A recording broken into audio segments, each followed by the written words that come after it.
Hi, y'all. How we doing? Hey. Okay. That was a soft applause. I'll take it. Thank you for coming to our first educational series panel of HFF25. Hot fucking damn. Yeah. So hopefully you're here for Meet the Venues. That is what we're going to be talking about today. My name is Lois, if we haven't met already. My pronouns are she, her. Visual description, I am a white woman with mid-length, medium brown hair, currently wearing a jean jacket and an all-black ensemble. I am your co-festival director here at Hollywood Fringe. We also have some team members I want to point out. David Haverty, right here on the camera. Thank you, Haverty. And Jeanette, who is on the chat, making sure our live stream friends are able to join in as well. Okay, the applause are getting better. I like it. The energy is coming in. I mean, a Monday night, I don't know what I can expect, right? We're doing our best. Okay, before we jump in, I do want to do a quick land acknowledgement. The Hollywood Fringe acknowledges that we are on the unceded lands of the Tongva, Quiche, Gabrielinos, and Gabrieleños. Our statement serves as a practice as we commit to furthering our connection to Indigenous communities past, present, and emerging. I also want to say thank you to Lauren for hosting us today at Actors Company. Thank you, Lauren. And I want to give you the chance to take the mic for a second because you are hosting us in your beautiful space and you have some exciting things happening. So if you want to chat for a second. Sure. Okay. So here in the venue, we have something coming up on February 8th, which is a Saturday, called Test Fest, which is if you have a concept or a part of your show that you want to test out, you can bring it here and do 10 minutes, get audience feedback, and then schmooze afterwards. So if you're interested in that, you'll see cards all over the place. And then also we own film festivals, so we have 15 of them, and they're constantly happening. We sell subscription passes to them, and what else should I say? That's great. Just welcome everybody. It's nice to have everyone here. Yeah. Thank you. One of the fun things about the educational series is we are going to pop around to several different venues. So in addition to all the many tours that hopefully you'll do over the next month, you'll also get to see a lot of these spaces as we host different events throughout Hollywood. Okay, this workshop is being live streamed and recorded, as I already mentioned. So hi, everyone watching from home. No, you can also watch any past recording. So if you want to go back and, rewind to a part that you really wanted to catch again here, if you want to see a different panel that you're not able to come to, or fun fact, watch 14 years of past panels and workshops and silly videos and really dive into the Fringe experience. That is something you can do on our YouTube page at Hollywood Fringe. And if you also want to see 10 years of weird hairstyles from me, that's an option too. We went through some stages. I am almost done with my Netflix. I watched all of Netflix. So Perfect. Right. Great. Oh. All right. If it was a drinking game, we'd all be in trouble because Haverty will tell us to do that over and over again. Okay. So today's event is going to be split into a few different parts because we have tons to talk about. First off, we're going to do, I'm going to give you some announcements and some general rundowns from Fringe. And then we're going to do intros. Each venue is going to have 3 minutes, and I'm going to set a timer, to give you an intro into their venue. And then venues that do have multiple spaces they represent, you'll get an extra minute so you don't have to try to cram too much into that 3 minutes. From there, we're going to do a show of hands section where we're going to talk about some kind of speedy things like live stream or insurance, and that way you can just kind of visualize what each venue has to offer in their spaces. And then we're going to do a speed round, very more panel specific, where I ask questions and each venue answers. And then we will do a Q&A. Huzzah! From there, we'll do a Q&A, so hold on to your questions because at the end, we will absolutely take questions from the audience. I will ask that you try to keep them more general and not so show-specific or even venue-specific, because you're going to have the next portion, which is a meet and greet, where you're going to have a chance to talk to the venues that have piqued your interest or that you want to know more about, and you can ask more specific questions at that point. Okay, I'm going to get through some announcements, and then I will hand it off to these brilliant humans who will tell you all about their venues. Key dates, this is important, we have them. Registration opens on February 1st. Hot damn, that is coming up so soon. Previews will start June 5th through June 10th. The opening night party is scheduled for June 11th. Something to note for both our venues and participants, no shows are scheduled for June 11th. It is our party day, we celebrate in community, and don't do any performances for Fringe that night.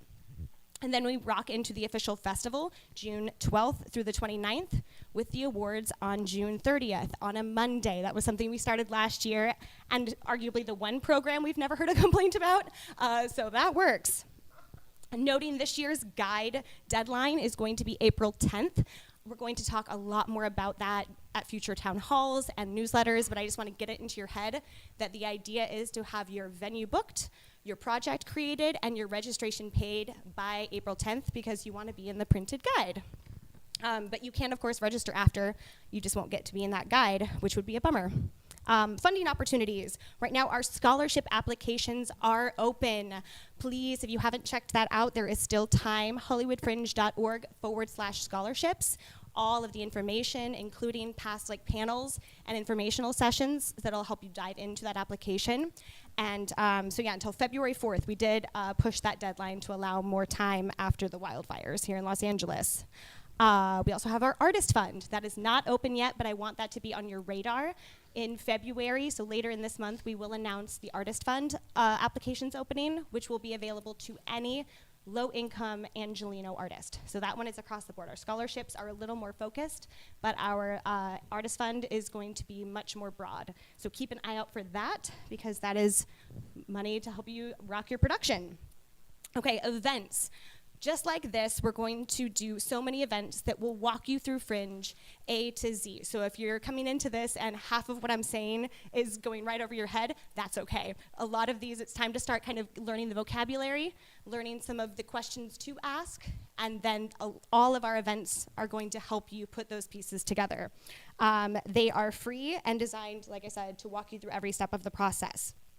This year we have a mixture of in-person and digital, but all of our events will be available via live stream and a recording. So even if you miss a workshop, no big deal, catch it later. All of our HFF run events will also have ASL interpreters available upon request. If that is something that you need, please reach out to us at support@hollywoodfringe.org and make sure that's 72 hours in advance, and we'll get that scheduled and available for you. So our workshops. Coming up, we have the alternative BYOV venues at Fringe. That's coming up on February 3rd from 7 to 9 on Zoom. If you want the more site-specific approach, if you want something less conventional than a lot of what we're going to talk about today, this workshop is going to be for you. We'll walk you through basically how to become your own venue manager and get a space that not everyone else is going to. From there, we also have a budgeting and fundraising workshop, anti-racism for white artists, marketing and ticketing, how to tech your Fringe show, and festival expectations, just to give you an idea of all of the knowledge that will be shared over the coming months. All of our workshops are led by a moderator on the Fringe staff, but the panelists are past participants. Hi, y'all, welcome.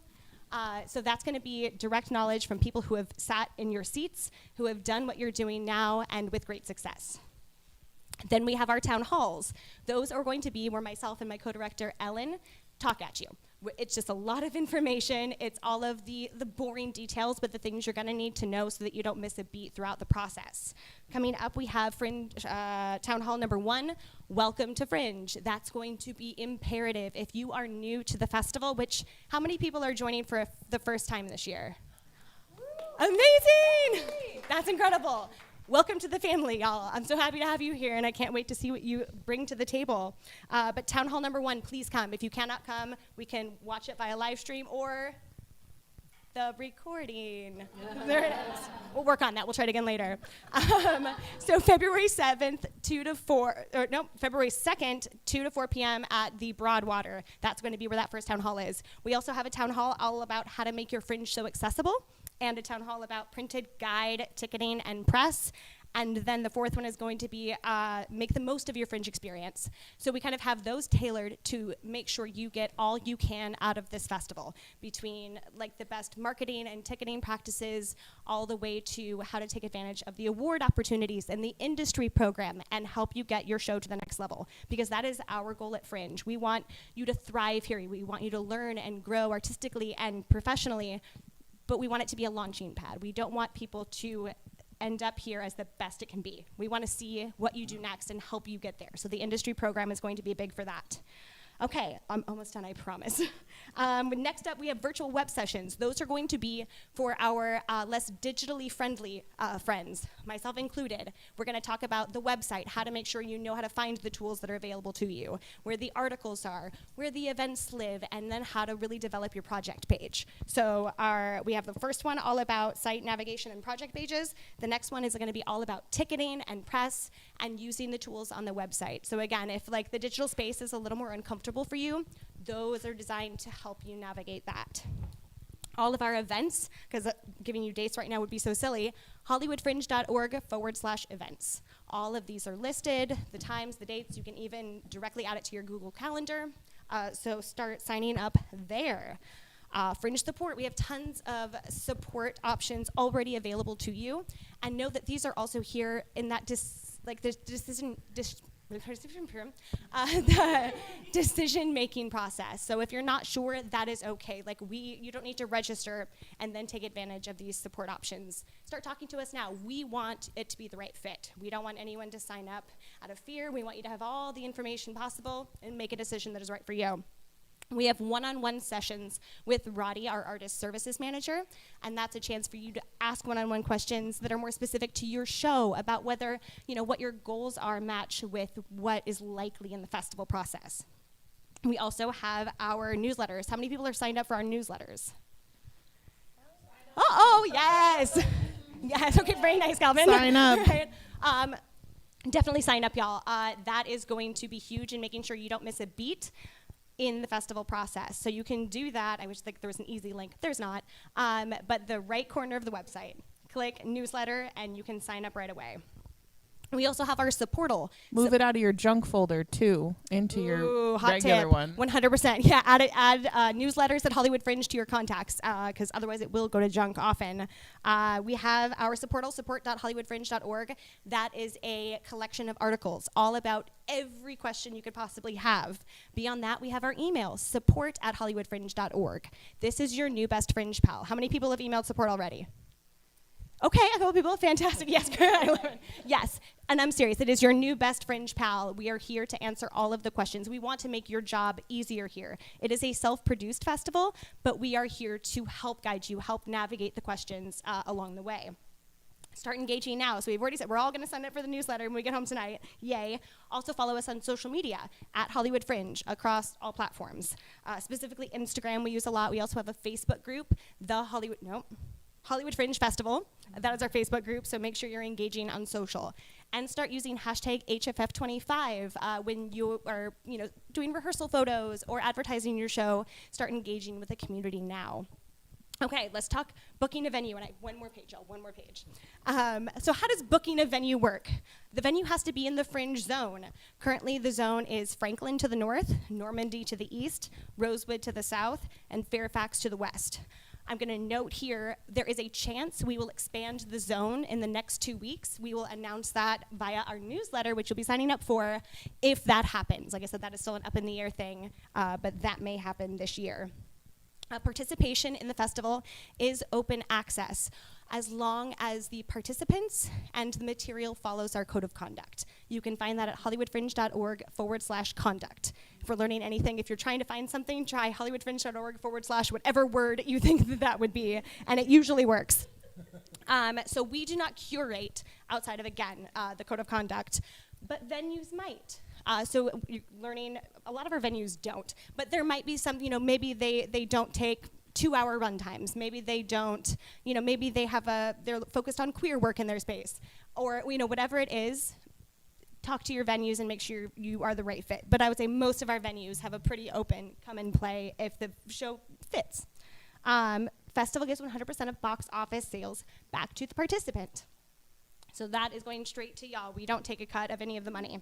50% of your tickets do have to be sold through the Fringe website or available on the Fringe website. I say that now because there are some changes depending on your venue, because again, you have 50% of tickets that you can sell elsewhere if you choose, or you can put them all on the website, up to you. Some things you must do in order to participate. Create a project page. How many people have done that so far? Okay, not bad. You must register starting February 1st. And you must book a venue in the Fringe zone, right? All three of those things have to happen.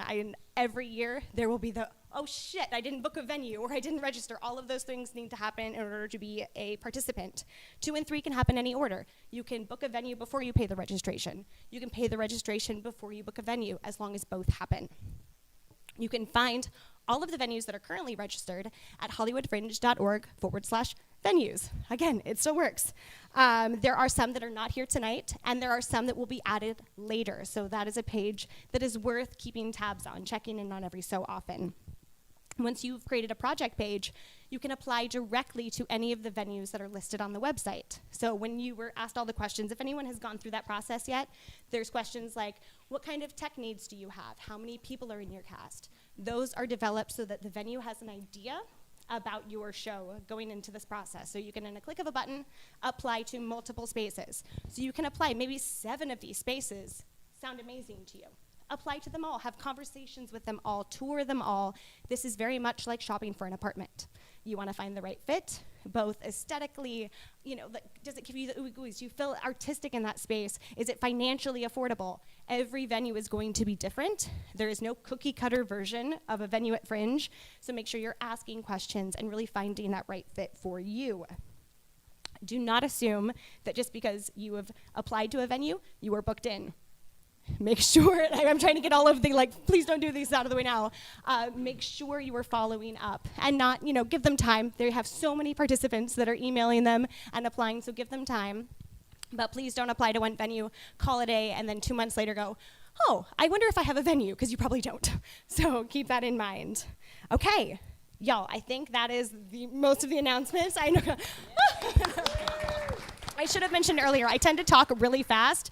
Please start waving your hands rapidly if I'm no longer understandable. That will happen. Okay, so venues. Thank you for being here. Thank you for being a part of the festival. Y'all, you don't know how lucky you are. These venues are incredible. Beyond just having cool and amazing spaces, they really care about your journey. So I'm so excited for you to get to know them. So we're gonna start with Zeke here and just go down the line with 3-minute intros, or 4 if you have multiple spaces, starting with your name, pronouns, and a visual description. Are you ready? I'm ready. All right. Hi, everybody. My name is Zeke Retman. My pronouns are he, him. My visual description is I am a white man wearing black pants and black jacket. Blue, black. Okay. I'm with the Hudson Theater. And the Hudson is 2 99-seat theaters and 1 43-seat theater on Santa Monica Boulevard, right down the way on the other side of Highland. Theater Row.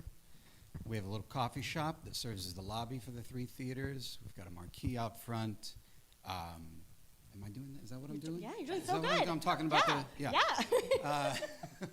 We've got a great staff. We've been around for 35 years almost. We're coming up on our 35th year. I've been there for a while. You don't have to give the whole 3 minutes. It's a great place to do theater. It's a great place to come watch theater.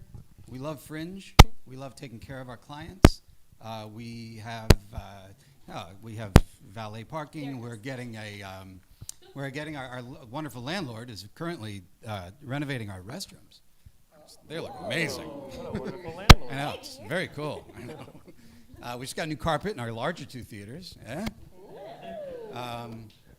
Anyway, we're not talking prices tonight. That's not what the venue panel is for. So if you're wondering why I'm not talking about that, it's because none of us will be. This will be something you ask the individual venues during the many tours you take, the emails you send, or tonight at the meet and greet. Yeah. Zeke, I have a question that you didn't cover. Okay, yeah, go ahead. What services come with your cost? Because I know you have a few. That's good. Okay. Yeah, Hudson's a little different, I think, than maybe some of the ways some of these other venues will operate, in that we do an all-inclusive hourly rate. Not talking about pricing, but we we include a house manager, a box office person, a tech operator. We include a couple hours of tech time at least. I mean, I think we all do that, right? The tech time. So it's an all-inclusive thing, and I can give you more details when we talk, one-on-one. Do you have any ticketing requirements in your space? Our website, hudsontheater.com, if you go to buy tickets for shows at the Hudson Theater, you do have to have tickets listed with a local ticket agency called Onstage 411, which we will set up for you. And we generally recommend that 20 or 30% of your tickets are listed there, just for a visibility on our website, and that the rest of them should be listed on the Fringe site. But it's not a requirement. You can do it however you like. I think you covered it. All right. 17 seconds to spare. Thank you, Z. Like 2.5. All right. Oh, is that okay? Yeah. All right. Go. Hi, friends. My name is Jen Crafts, and my husband Greg over there. Together, we are the Stage Crafts. So if you see that name, that's our company name. Who I am? My pronouns are she/her. I've got brown curly hair, and I'm wearing a multicolored sweater that I made. I like to crochet. Fun fact. Yes. And in terms of our venues, if you have seen me before, we've had multiple venues, and they keep changing. So this year, we have the Madnani Theater, which is a 49-seat venue. It's close to the LGBT Center, and that's going to be the venue that you're going to want if you have like an ensemble piece or a solo show that needs a wide stage with isolation points. So it's quite a large stage. It's quite a wide stage. It's like 32 feet wide, and it's about 15 deep. So it's long and skinny, but sometimes that is perfect for what you're looking for. And then if you want something totally different, we are also working with Daimili Arts this year, which is on Santa Monica and Western. And that is a beautiful kind of creative facility. So that has everything from a grand performance hall with a bar area and a lounge area, amazing 99-seat venue there. And then there's a dance studio there as well that seats 75. And then there is a 50-seat venue and then a smaller, intimate 30-seat venue. So that space could have anything from giant ensemble pieces to, immersive shows to like very intimate solo shows. So it really just depends on what you need, but we have sort of something for everyone there. And then here's some of the ones that are not on the Fringe site yet. Exclusive. Howard Fine Acting Studio has been a venue in the past, but this year they are moving, and they are actually moving quite close to here. They are taking over one of the old Sam Ash buildings up on Sunset. It does not have walls yet. So it is going to be brand new. They have a contractor in there who is building this literally from the ground up. Greg is a lighting designer. He's consulting with them, and we're basically building it so that is a little bit more of a performance space than they've had before. But that is going to be a 50-seat venue. I have seen all the drawings for it. I've toured it as it is right now. They are actually moving in March, so it will be available for tours in March. I'm very, very excited to get that up on the Fringe site and pictures and whatnot, but you don't want to see it now. It's like drywall. But I am really excited about that space. That's going to be brand new to the Fringe this year. But the Howard Fine Acting Studio name is, if you look that up on the Fringe page, you might see some archived information about it. It's going to be a different space than that. So, yeah. Oh, what we include. We include a tech and a dress rehearsal for all of our shows. Greg and I we have actually produced at Fringe every single year since it started in 2010, up to 3 shows. Do not recommend. But at least one. Fact. So we have made all the mistakes already. And the first thing that we came up with when we became venue managers was we need more tech time. So we include a tech and we include a dress rehearsal the following week so you can actually come back and do your show with the tech already programmed. And then you can run through it in performance conditions. The other thing that we do is we do all of our scheduling up front in blocks, meaning if you wanted to pick a schedule tonight, I could give you a schedule tonight because I have them all. So what is nice about that, though? Oh, no. What's nice about that, though, is if you have an ensemble piece, you can tell your whole cast, here's your dates. So there you go. The end. All right, I'm Pedrick Duffy. I run the Broadwater, which is Santa Monica and Lillian. We have 4 spaces and a bar, a full-service bar on site.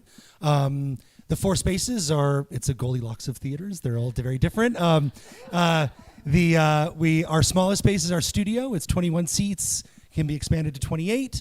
Then we have a small black box that's 50 seats, and it's sort of in a light three-quarter configuration. We have a 72-seat, can be expanded to 81-seat second stage, which is more of a proscenium feel with risers. And then we have a large main stage, which is 96 seats. It has a pretty large stage and sort of a lot of room for bigger things. And then the Broadwater Plunge, is on the corner there. The liquor and the sales have to stay in that room, but it's a fun sort of clubhouse for the building during Fringe. And we have expanded hours at that during Fringe as well, so it's a great hub. We have many of the other venues, we have packages. We have 3, 5, 7, and 9 show packages for 30, 60, or 90-minute performances. So we do not have 2-hour performances in our venue because we try to get as many shows as possible in there. And our prices are all-inclusive. So we have, in our package price, it's the insurance if you need it. It's the stage manager, it's the rental fee, it's the tech time. It's all just one price. And we do our schedules up front. So we put your exact times in your agreement. So when you sign and pay, you know exactly when your performances will be. And what am I missing? Oh, I didn't do I'm he, him. And I'm wearing a black, the guy who's been talking this whole time is he, him. Black jacket. Jeans, black shoes, white guy, old tired white guy. And what else am I missing? Parking. We don't have any dedicated parking. There's a lot of street parking, and it's on Lillian and Santa Monica. It's metered till 7 and free after that. Everything south of us is just open. I mean, there's street cleaning, but you're not going to hit that for Fringe. So it's just open. So it's, although I would love to have a parking lot, it's rarely an issue. It may take a few minutes, but it's rarely, I get very few complaints about parking. So anything on your list? You did great. All right. Yeah, Awesome. Yay. Thanks. 16 minutes to spare. Okay. I'm going to actually jump in really quickly because I think that's a great question. Parking. And we tend to forget it, and I don't have it on my list. Let's do a quick show of hands. Who does have parking next to their venue? That we own? Or That is like guaranteed with the venue. Yeah. You have a lot. Yeah. And so naming too, and like for the most part, yeah, the Hollywood area. I mean, granted, it's a pain in the ass, but it's not impossible. Okay, great. Thank you. Lauren, all you. Okay, I wrote everything down so I don't forget this year. Lauren Golston Salazar, this place, the Actors Company, is my theater. And I'm her, wearing a purple jacket, and I'm gorgeous. Yeah. This is a 3-theater venue. We have this one here, which is the Let Live Theater. It is our traditional theater. It has 61 of these raked seats, the red plush theater seats, and it can expand up to 80. We have our other space theater, which you're all invited to have some refreshments afterwards. It's 2 doors down, same venue, and that one is a flexible theater. Everything moves. It can go anywhere from 50 to 70 seats, depending on how you configure it. Platforms move, chairs move, everything moves. So it's fun, and you can't have a director say you couldn't do it because they're lying. They could do it in that space. So The claws are out. yeah, and then we also have our little theater, and I describe mine as the Goldilocks too. So, but I felt like if I said it now, but I do. I also, like Pedrick, have a small theater, which is very frequently a great spot for solo shows, And that one has 21 seats with a room to expand up to 26 seats. And it's a fun little space. And that too is open if you want to take a look today at it. So as far as services are concerned, and we're located a block and a half south of Santa Monica Boulevard and 1 block west of La Brea Avenue. We do have parking. We guarantee any production 1 parking spot right out the door of the theater. That's your load-in, load-out car, and it's guaranteed while you're scheduled to be here. And then there's ample street parking, and we're also blessed with the Target Gateway Mall a block away, so if worse comes to worse, you park there and you walk over a block. We also fortunately have a lot of wonderful restaurants here. Formosa Cafe on the corner, Jones's, Rock and Roll Sushi, and it goes on and on. We take care of the box office for you, the tech staff, insurance, concessions. We take care of on-site traffic, making sure people go into the right spaces and all that kind of stuff. We also do some social media for you, both individual for the individual shows as well as for all the shows. On the site, we put up show posters, postcards, TVs that scroll all the details of the event, so everybody is very aware of what's going on here. Also additionally available is more extensive social media campaigns if you want to do that. Graphics design, press releases, video reviews, photography, videography, and dramaturgical services. What you need to do is provide someone to collect tickets at the door, put on a great show, and have fun. Scheduling, ours is a little different. My philosophy is a little bit different. I run the film festivals, like I said, so I have come from a festival mentality where you kind of schedule everything on it as a whole. I do it for a couple of reasons. One, to make sure that everyone has a fair and equitable schedule.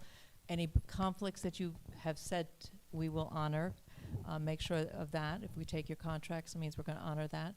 And also, it allows us to, first of all, if you have any late adjustments, Here, finish up your thought, though, okay, please. so if you have any late adjustments to the schedule, like somebody all of a sudden has a new job and they can't do Fridays, you can still tell us that, and it's not a big deal. And also, more importantly, is if there's somebody, let's say another friend of yours is doing another show in one of our other venues, we will schedule back-to-back, or if thematically we think that 2 shows, maybe 2 magic shows might go nicely together, we'll schedule a back-to-back performance and then have the producers be introduced so that they may promote together and make it easy for people to come and see 2 shows for the time that they're one trip. And that's it. The rest of it I'll stick in when she asks me what's special about us. I will save that. Yes. Well planned. Thank you, Owen. All right, Aaron. Hello, my name is Aaron Lyons, he, him. I'm wearing clothes, most outwardly. A patch jacket, a jean jacket with a bunch of patches on it. My facial hair and hair on top of my head changes depending on what I'm acting in at the moment, so I apologize for the mustache. I know it's a little creepy. I manage the McCadden Place Theater, founded in 1980 by Joe Rinaldi and Jay Donahue. We've been in operation for 45 years. It has very high ceilings, with a built-in balcony for the actors or the audience if you want to swap the whole thing around. Let's see. Our performance times are Thursday late nights through Sunday late nights. During the week, during weekday evenings, we have classes in there, so that's not available. We try to schedule something that's a little bit equitable for all the shows, so you'll get a primetime slot, an afternoon slot, a late night slot, unless your show is for children, a little kid's show. We don't want to start at midnight, or maybe you do. We'll get into conversation about that. What the McCadden offers, lighting plot, but we all have lighting plots. We have a storage up in the loft of furniture and props that you can use for your show. Chairs, tables, couches, blocks, cubes, phones, all sorts of stuff that people have left at the theater over the years. And now you can use that. Presents. And that is included as part of the cost. We provide a tech person as well. We found that it's easier in case something goes. Because you're an awesome tech person. You know, we have an experienced tech person. We are playing this year with providing a box office, which traditionally the McCadden has not done. And I am currently in negotiations for 10 parking spaces across the street. We're trying to figure all of that out. Fancy. I know. So much isn't bragging it? on the stage tonight. We are on McCadden and Lexington. The owners of the building also own the Madnani. We should talk about that. I know. I was trying to keep it a secret. And we're up the street from the McCadden from the LGBT Center. I think I've worked in almost every venue that's on this panel, either as an actor, director, tech person, painting walls. Done Fringe since the second year. As you name it, I've done it in Fringe. And I will be your tech person. Was that the first one? That was the first one. Anyway, and that's all I got to say. The McCadden has stairs. It's an important point for most people to know. Yeah. Well, the balcony. Well, yeah, but people don't know that. You didn't say it. Well, how else would you get to the balcony? Well, but With stairs. anyways, I'm trying to help you out with your space ap- here, sir. I appreciate I've already you. had 2 people reach out that need stairs. Thank you, Amber. Hey guys, I'm Calvin from the Eastwood Performing Arts Beautiful Center. segue. Thank you. Calvin gets an I'm extra 10 Calvin seconds from for that. Eastwood. Last year we were the new kids on the block, but now in our sophomore year, visual description for I'm Calvin, he, him. I'm a white male with short hair and a black jacket, and I'm the senior member of this panel. And with that age comes so much wisdom and experience. No. I run the Eastwood Performing Arts Center. We have 2 spaces, the 99-seat Eastwood main stage, which is built for more bigger shows, things with larger casts, or if you have any high set pieces. We have a very high grid. I'm sorry. And we have a 32-seat black box we call the Oxford Underground. It's meant for more intimate shows, one-person shows, small casts, and comedy. It's really great for comedy as well. Both of our spaces have 4K projectors. The Oxford Underground has surround sound, and the main stage has 5.1 sound. In our packages, we do 5-show packages that includes you get a tech, a dress, and 5 performances. You also we're adding a 30-minute load-in and 30-minute load-out included with that to make sure you guys can park in the neighborhood and your audience has time to arrive on time. That also includes your house manager. Outside of that, you'll pay your venue technician who we appoint to you directly. And if you need insurance, we offer an insurance writer. Let's see. We also do upfront scheduling. So we're first come, first serve. We'll go over some dates with you when you come in. And you will settle on your tech, dress, and your performance dates based on what we have left. We'll put it in the contract, and you'll know what days to book your cast for when you're booked. Outside of that, our neighborhood has a lot of great street food. So we have a parking lot that is as of now, I can't promise it. We have a great neighbor with a parking lot she lets us use, and we charge $10 to park. And we give her the money. But right now the city is thinking about buying it and turning it into a really useful homeless shelter, which would also improve the neighborhood. But so for right now, we're really hoping we'll still have it during June, but we can't make any promises. If we don't have it, there's always a paid lot at the corner of Western and Santa Monica, which is just 1 block away from us. Calvin, do you have any storage in your space? Last year we were able to offer storage, but my line to everyone is right now the answer is no. Once I get our calendar filled, I'll evaluate what everybody's needs are and see what I can offer. Nice. We're at the corner of Oxford and Santa Monica.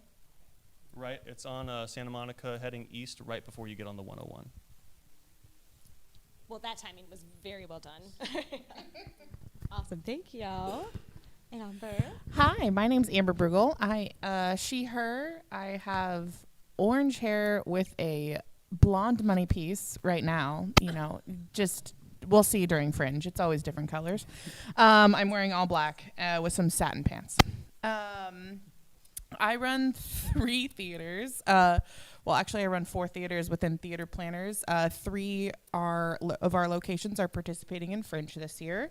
Our largest space is the Zephyr Theater. It's on Melrose and Gardner. We have 74 seats with an option to add 10 extra folding chairs, so a max of 84. It's unique because it's got a 3/4 thrust stage, so you have audience on 3 sides. It's a large capacity, but feels really intimate. We have an outdoor courtyard there, which is really nice, especially in June, for your audience to arrive on. We sell concessions at all of our venues that we do allow into the theater, so it's a nice little perk for your audience. At the Zephyr, our stage is 18 feet deep and 20 to 30 feet wide. We have 2 traditional entrances and 1 peekaboo entrance through the tech booth. It's great for larger shows with 2 dressing rooms for larger casts. Our next space is upstairs at El Centro.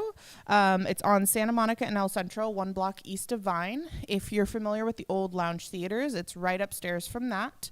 It's not our old studio that we had. It's across the hall from that. So if you think you've seen it before, I promise you have not, and you should come check it out again. It has exposed brick, which is really fun. Feels like Lounge 2, if you know what I'm talking about. It has 47 seats with a private lobby, so it's really nice. 24 feet wide, 17 feet deep, with 2 winged flats for like tuck-arounds for bathroom, kitchen exit, and 1 traditional entrance. It's great for solo shows or smaller casts, I would say. Our 3rd space is a new one. It's not listed on the website yet. It's Lounge on Melrose. I had an improv show reach out to me to bring it to Fringe, and I've just been waiting for someone to say they want to use it. So we have 5 studios there, which is really unique if you have an improv show. The current show that is inspiring us to bring it to is using all 5 theaters to have their audience, or studios to have their audience kind of move throughout the spaces. They're acting studios, so not black walls, not black stage or anything, but very unique. So if you need a unique space, reach out to me for that. Okay, what comes with all of our spaces? All the spaces have in-house set pieces, which is nice, so you don't have to bring your own couch. We have one on site. We do marketing for all of our shows that are participating with us. We do social media. You're posted on our websites. We do group banners and posters. You get 2 hours of tech time in our spaces. We have a few additional costs, such as box office and the tech person. We do require you use our tech person, as with almost every other theater. Insurance, it's all laid out in our brochure, so it makes sense what the rates are, so you know going in. We book per performance and in 15-minute increments. So what that means is if you do have a longer run show, as much as I'm going to try and talk you out of a 2-hour show, I will book it, but I'm going to try and talk you out of it first. And then we work with you to schedule your shows. So you give me your conflicts or any dates you're super desiring to do, how many performances you want, and then we'll send over a proposed schedule. You can say, hey, I really don't like this first date. Okay, great, here's another option. So I won't let you just pick your dates, but you get a lot of say in your dates. Best to reach out to us via email. And I think that's everything. Yeah, with 3 seconds to spare. Okay. I am so proud over here. Yes. All right, Jade, all you. Hi, my name is Jade Warner, she, her. I'm wearing jeans, a gray blazer, black turtleneck. This is our 2nd year with Fringe. Yeah, kind of sophomore, status. It's the GGC Theater. We are located at 6502 Santa Monica Boulevard. We're right on the corner of Santa Monica Boulevard and Wilcox. We have been in production for over 8 years, kind of doing our own theater productions, and last year we opened it up to other participants like you. It is a 49-seat theater. All the seats are brand new. We have a very wide stage. It's 15 feet deep by 20 feet long, and our ceilings, they go very, very high. So it is limitless with your ideas. We have about 4 bathroom stalls. 2 are handicap accessible. Also, we have handicap accessibility for your guests. We have a dressing room. We have an alley in the back, which is a nice place for, concessions, gatherings before and after your show. When you book with us, you do get a tech person, you get some rehearsal time, you get tech time. We are asking, though, for our participants to get their own insurance, but I have many of resources for that. It's very easy to get. We do offer box office support if you need it, but we would rather have you guys handle your box office, hire whoever you have so that you can handle it on your own. Let's see, what else? I wrote down so many things. What other questions were there? Yeah, how does tech and rehearsal time work at your venue? So it's included in the packages, but it's 2 times the amount of whatever your show is. So if you book a 60-minute show, you'll get 120 minutes. If you book a 90-minute show, that's times 2, whatever, right? And I think that's it. We do offer live stream if you are thinking about that. We do have a projector. And basically, we just want to say congratulations to all you guys because it's a big step, putting up your own work. Yes. And we're here for you guys. Thanks. Woo! Oh, 1 minute to spare. Amazing. Fun fact, since there's an extra minute here, GGC was Fringe Central back in the day for about 3 years. So there's definitely a lot of Fringe memories, Fringe is, our and heart it's is there for parking. sure. There's so many street parking on Santa Monica, Wilcox, all that neighborhood stuff. Yeah, thank you. All right, Richter, last but certainly not least. Hello. It's so weird speaking to this and not hearing myself amplified in the room. So I guess so everyone knows this is connected to the live stream. In case you're wondering, oh my God, all of these idiots run venues. What are they? It's the live stream that's picking up the mic. Hi, I'm Matt Richter. It's getting silly up in here. Hi, I'm Matt Richter. He, him. I'm literally a beard with a mouth. I am the technical director for the Los Angeles LGBT Center and have also been involved with Fringe since year number 2. And boy, do I feel it. We run the Davidson Valentini Theater, which is a up to 64 seat black box venue, 1 block east of Santa Monica, 1 block east of Highland, 1 block north on Santa Monica, on McCadden. We are centrally located, kind of in the middle of a whole bunch of venues. We do offer on-site parking. We have a 200-spot underground lot that we are fortunate enough to have. Thank you. I'll take all the credit for it. We have a rather large courtyard area where we set up a dedicated box office for the theater. We offer tech support, a stage manager for your shows, and we also have dedicated bathrooms for performers in the back and audience in a separate lobby. I'm just trying to break the record of how much time everybody else took. I am a lighting designer by trade, so I try and keep my venue as technologically advanced as I can. And I also want to say, having worked in every single one of these venues on stage, you can't go wrong with any of these spaces. You will find a space that's perfect for your show anywhere here. And I know that everyone will make sure that you wind up in the venue that's best for you. Also, coming to us, you help support LGBT youth and seniors. So there's that added thing.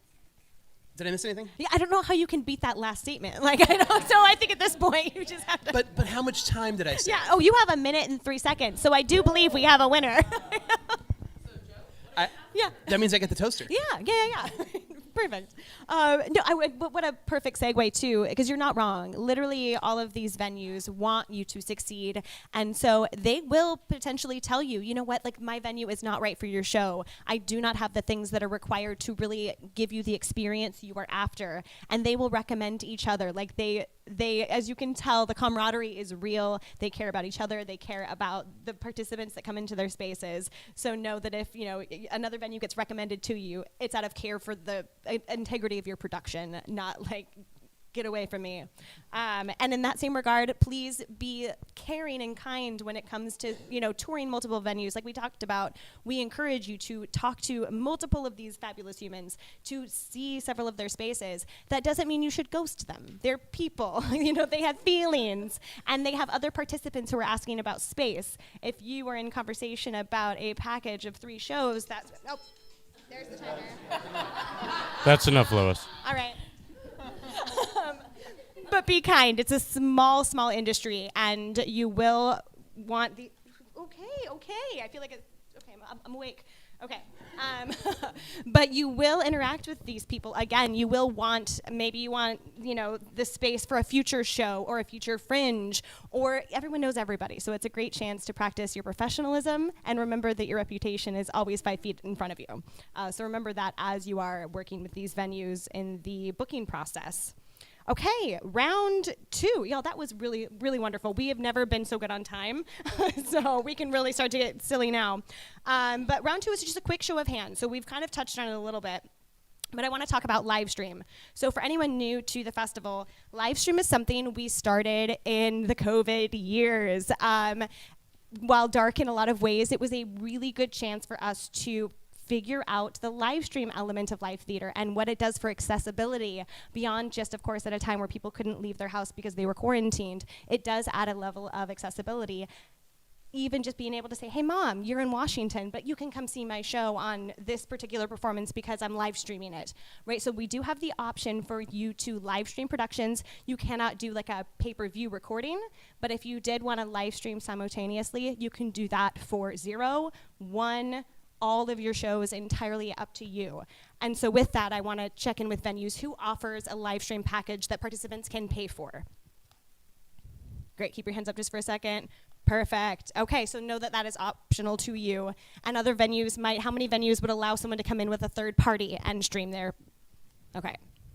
Perfect, so that's great. Yeah, just to give you an idea, and this is certainly less popular, but we still at least have, I think it was like 7% of shows last year, or 7% of performances were live streamed last year, so it's still something that is happening, which is great.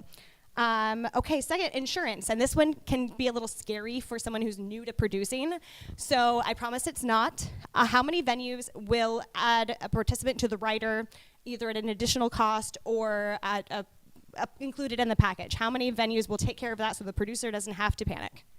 Okay, yeah, so I'll keep it up for a second just so people can kind of scan the room. Perfect. And then again, if your venue is not offering to add you to the rider, they likely have options. I know Jay talked about that, and Fringe does as well. And it's not crazy expensive. So know that there are options, and your venue or Fringe is happy to walk you through some options that offer, we have one that will offer a discount for Fringe shows. So know that that is a thing. Okay, also a good reminder, if you read your agreements, because things like insurance are going to be included, right? We require you as Fringe to have insurance. If you were rocking a Fringe show without insurance, So this is a great reminder in general to read your Fringe agreements, both from Fringe and from your venues. These are, while we have a wonderful partnership, a venue cohort, there are separate business transactions within this. You have an arrangement with Fringe, and you have an arrangement with your individual venue. Both are contracts and both are important. So make sure you get in the habit of reading them. I know they're not exciting material, but it will certainly be exciting when you go back and wish you had read it, because now you have a cost you weren't anticipating, that sort of thing. Okay, I think that covers those questions. Let's do a quick speed round. So what I'm gonna do is ask some questions, and we're just gonna speed on down the line, less than 3 minutes, but we do have the time if you wanna give a more detailed answer. So let's talk about how you manage your booking. I know some of you went through it, but I think it's kind of good to go one by one so people know what to expect. So starting with Zeke, how do you manage booking in your venue? Do you work out the schedule with productions, or how do you work out the schedule with productions in your spaces? What kind of packages do you offer, or is it show by show? And what is the average load in and load out time in your spaces?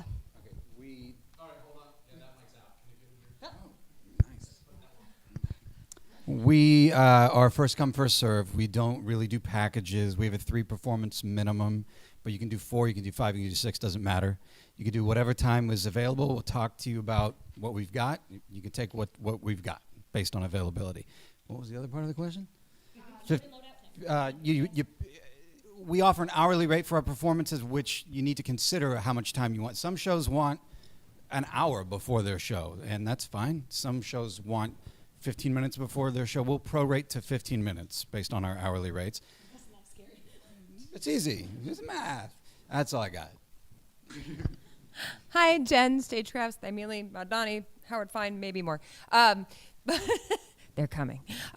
So for our scheduling, I talked about it a little bit, but we do set packages, so they are already done. But especially now, earlier in the year, we can Tetris things around. So what usually happens is that you'll see a schedule and go, oh my gosh, I really like these 4 performance dates and times, but I just can't do that one. No problem. I can switch back and forth. Now, if it is the last package available because it is May 15th, I might not be able to do that. But now, no problem. Tetris it around. Tetris it around. I've had it happen. None of us appreciate that last minute of a decision. We'll make it happen. We also, we don't have a minimum, but we do, to include the tech and dress within the packages, it is 3 shows or more. You can do 1 show or 2 shows, but then that tech and dress would just be at an hourly rate instead. Also, I forgot to mention before, all of our venues are ADA accessible, which I'm excited to say because I haven't always been able to say that about my venues, but they are. Thymele is all upstairs, but there's an elevator. Woo! What was the other question? No, that was it. Yeah. Okay. Pedrick Broadwater. So we have a 15-minute load in, load out. We are pretty strict on sort of in our Tetris of our schedule, keeping sort of everything regulated. So it's always a 15-minute load in, 15-minute load out. As I said before, we have 3, 5, 7, 9 show packages. So 3 is the minimum amount of shows you can do. And then we can do 30, 60, 90 minute. We don't go longer than a 90. So for your 90-minute show, you have a 15-minute load in, 90 minutes for your show, 15-minute load out. I'll get your conflicts. I can't do Wednesdays or I have a wedding that weekend, and then I will crunch a schedule and then run it by you. And if it's cool with you, then we'll go with that. So we definitely get a lot of feedback, but there's a lot that goes into trying to craft. We'll probably have between 100 and 120 productions in our building. So there's a lot of crafting of how to make that all work. So it's first come, first serve in that, if you book now, there's more options and I can do scheduling, but it's not, you can take all the 8 p.m.s on a Friday because you're first there. We try to make sure it's equitable throughout the process. And we're ADA accessible. We have relatively, every year they get older, but relatively new ADA bathrooms. What else? Is that? No, that's all right, great. And I'm going to name nobody wants all 8 p.m. on weekend schedules. No, you don't want it anyway. Yeah, and that's, I think, advice you'll get across the board. This is a festival setting. So you're going to do well by having multiple different times, multiple different days. I love nothing more than a Sunday at 10 a.m. or a Thursday at 7. These are the non-prime times are actually going to get you more artists into your spaces, especially. Okay. We also offer the 3, 5, 7, 9 show packages. You can even do a 4 show by adding an extra show. So whatever you need, we got 30, 60, 90-minute shows. We can do 2-hour shows as well. It's not recommended in Fringe because the whole attitude of people in Fringe is, I can sit through anything for an hour. It is. It's true. In general, So these days, we people will live in Netflix sample world. that. Once they get into 2 hours, it's like, oh, this is a commitment. That said, I just booked a 2-hour. That said, I just booked a 2-hour show. People do it, and it's fine. You just want to check with the venue to see who allows it. We do. So a load in with us also 15 minutes in, 15 minutes out. You can purchase additional time. Some people want to do a 30-minute load in. That's fine. Just let us know what actual start time, what the start time is so that we can advertise it properly on the website when we put up the schedule so that people aren't coming up 15 minutes early or 15 minutes late, that they're coming as they're planning to run from show to show, that they know accurately when your show starts.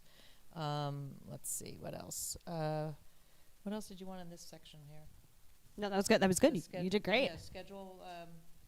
The schedule we post it just before the Fringe guide locks, and for the most part, everyone's really happy with their schedule because I do a good job of it. I really do. I put a lot of thought into it, based on your show, individually, what your show might need and how I think it could work well, because I want you all to succeed. It only makes me look better. It's true. It's true. Aaron? Aaron Lyons, McCadden Theater. Quick side note about the 15-minute load-in, load-out that you're hearing. It's not nearly as scary as you're imagining. I remember I saw a full restoration comedy set load in and ready to go in 11 and a half minutes. It's completely possible. Don't let that scare you. But dry runs help. You know. Yeah.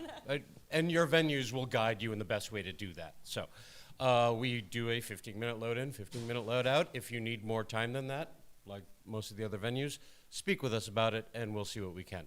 Our packages are based on a 5-package show, including your preview.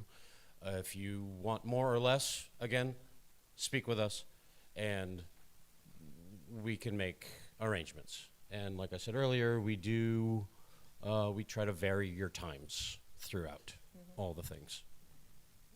You got all the information. Well done. Calvin, Eastwood Performing Arts Center. We also do 5-show packages. The only real restriction we have on when you get your show is we want to share all the primetime slots, so we do have 2 max primetime slots for all of our shows. But we're first come, first serve. So if you take a tour with us, what we'll do, and you want to see some dates, either I'll sit down there with you and pull out the calendar, and I'll ask you if X amount of dates will work for you, and I'll put it in an email for you to approve. Or if you want to go home and think about it, we can have a call and do the same thing over the phone. Our 5-show packages does include your tech, your dress, preview, and 4 shows, and the 30-minute load-in and 30 minutes load-out, and your house manager. I think I went through it all now twice. Yeah, so good. Great. Amber, I have the Zephyr Theater upstairs at El Centro and Lounge on Melrose. We book however many performances you want. So 1, 5, 7. If you're going over 7, please be a Fringe veteran. Trust me, if you're a newbie, you don't want to do that many shows. Or have a built-in community already here. Yeah, or have it. Thank you. Or have a built-in community and following already. We book in 15-minute increments with an hour minimum. And then we schedule your shows together. We go back and forth. Again, reiterating what everyone said, we're not going to give you every 8 p.m. on Friday night, but we're going to find a good compilation of times and dates for you. Send us an email. We can talk that through. Or if you come to one of our open houses, we can talk that through. We don't do packages, like I said, but we're really fairly priced for however many performances you want. I will say, if you're doing one, you should do more than one. You know, it's if you're already putting in all that effort and time and money, because you're going to have insurance and you're going to have to tech your show, and, you know, it costs money. One performance isn't enough to recoup your money. You should think about, 2, possibly 3, which is why a lot of the venues have a 3 minimum, because that's what usually is best, even if it is a solo show. I think that's it. Yeah, I'm going to add in, because just to give you some context, because you're 100% right, 1 is not worth it. We used to have a discount for a one-off show. We took that away because we didn't even feel good about encouraging people to do one show, because you will not get the festival experience. It would be cheaper just to do a one-off in a theater on a standalone single run. So yeah, not recommended. Hi, Jade with the GGC Theater. Again, like everybody, we have packages, 3, 5, 7 shows. We do the 15-minute load-in and load-out. If you do need more time, we're definitely, open up for discussion. We want to give you guys a good show. And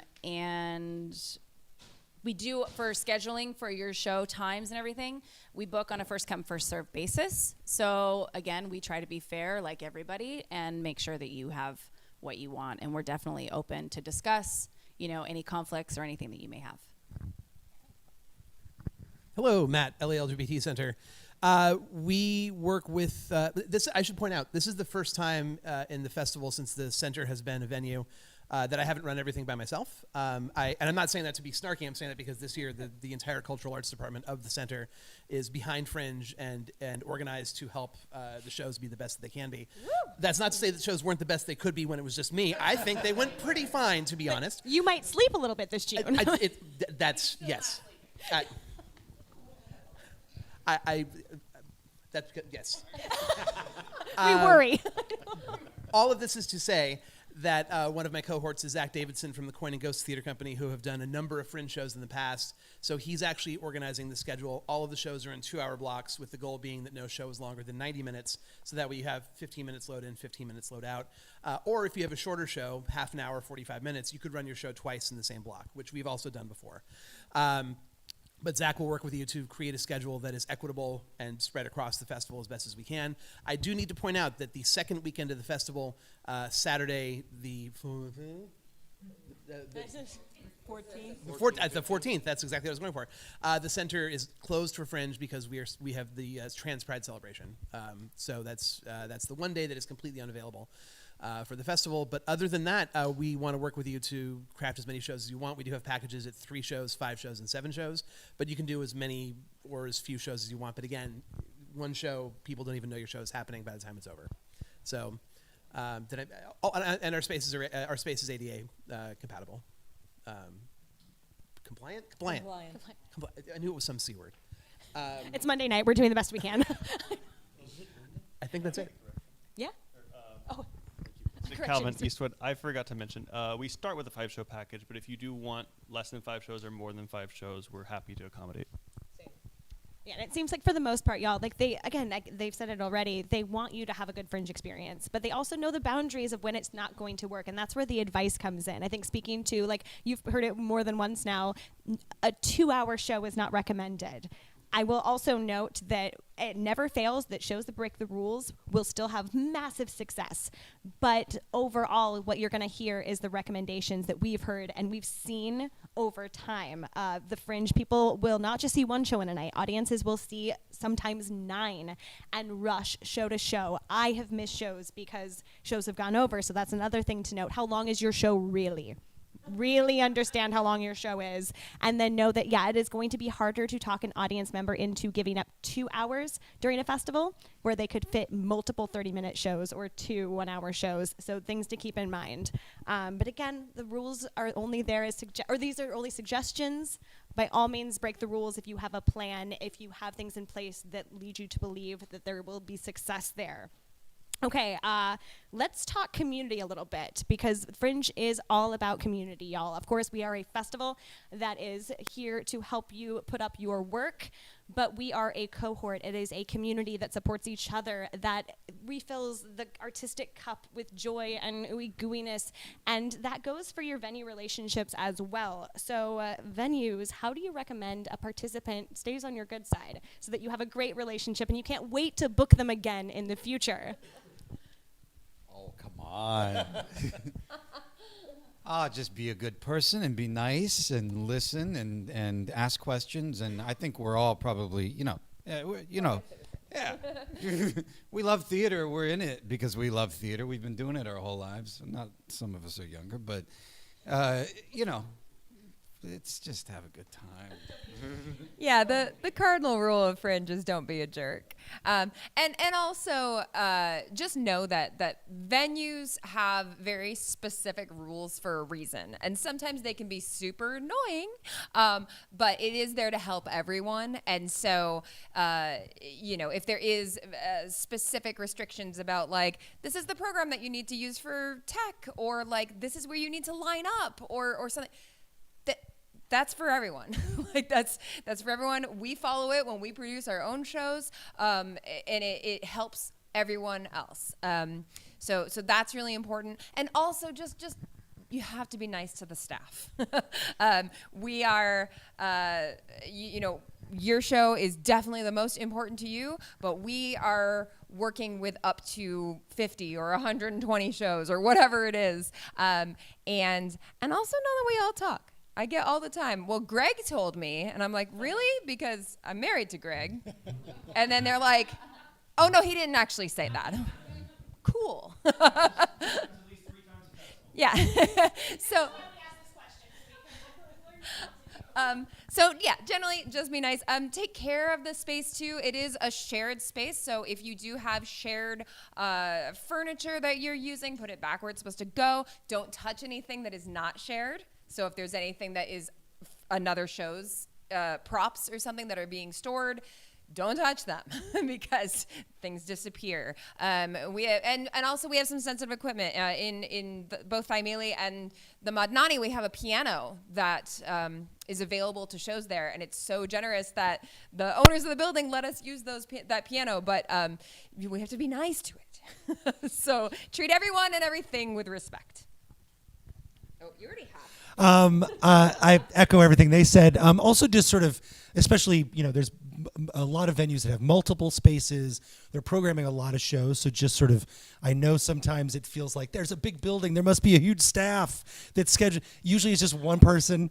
We're just fielding everything, doing all the stuff. So, I want to thank you in advance for your patience of like, if it takes 2 days to respond to an email, it's just because there's 100 emails before yours, so, and also trust the process. There's a lot of steps, and I think, I for myself, I promise we won't let you miss a step, so and it takes a while. So, we're booking now, the festival's in June. So there's a lot, it's a long process. So, by all means reach out if you have a question or, the communication I don't want to hamper communication, but, don't get anxious that, well, I haven't done this part yet or this part, because we have a lot of spreadsheets. We keep track of a lot of stuff. It's terrifying. So we'll lead you along of the way so you hit all the different things you need to do, and yeah, it'll be great.